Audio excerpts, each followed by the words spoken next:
Doğruyu bilip yapmamak cesaretsizliktir.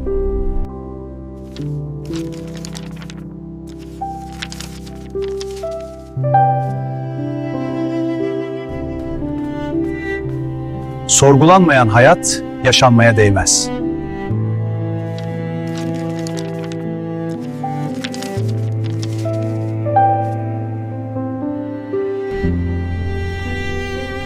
Adalet her parçanın yerini bulmasıdır.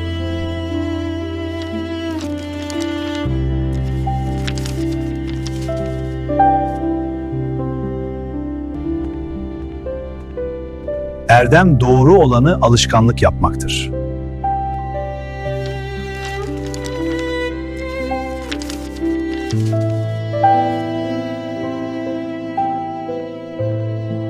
Kendi din tacirliği yapanın dini yoktur.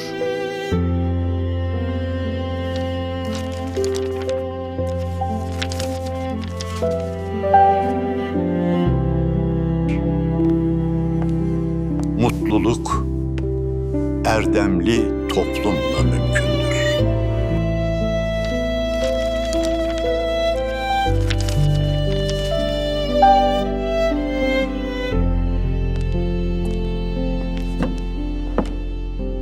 Bilgi insanı özgür kılar.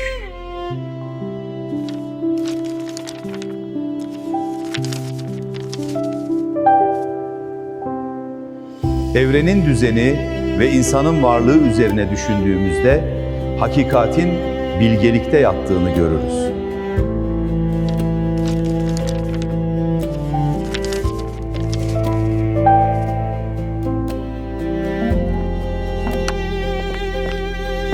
Kalp temizse hakikat görünür.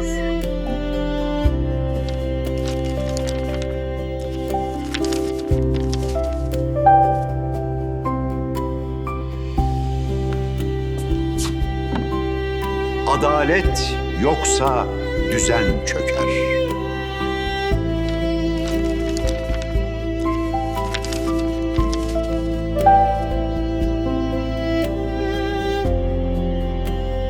Ahlak insanın pusulasıdır.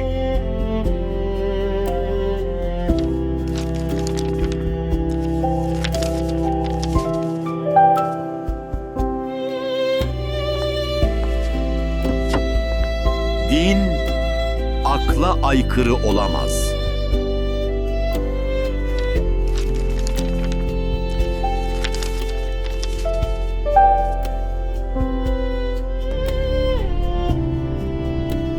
İnsan kendi kaderini şekillendirme gücüne sahiptir.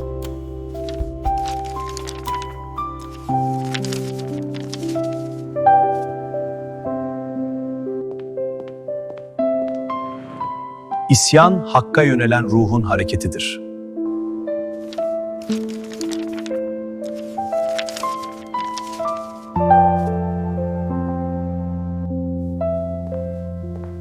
Din, insanları uyutan değil, uyandıran bir güç olmalıdır.